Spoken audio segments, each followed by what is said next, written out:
সিরিয়ায় রক্তপাতের ঘটনায় দায়ীদের খুঁজে বের করার অঙ্গীকার সারার। সিরিয়ায় অন্তর্বর্তী প্রেসিডেন্ট আহমেদ আল সারা দেশটির বেসামরিক নাগরিকদের ক্ষতি সাধনের সঙ্গে জড়িত যে কাউকে জবাবদিহির মুখোমুখি করার অঙ্গীকার করেছেন। সিরিয়ায় কয়েকদিনের সংঘর্ষে ব্যাপক প্রাণহানির পর গতকাল রোববার এমন অঙ্গীকার করেন সারা।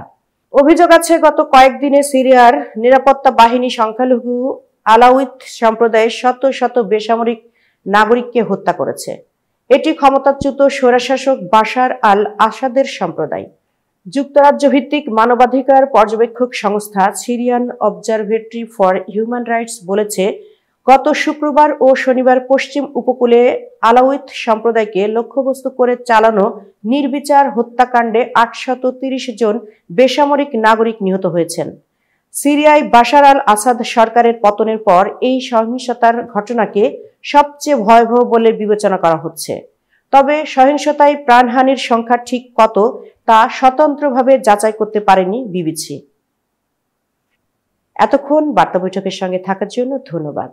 নতুন নতুন তথ্য ও সংবাদ পেতে বার্তা বৈঠকের ইউটিউব চ্যানেল ও ফেসবুক পেজের সাথেই থাকুন।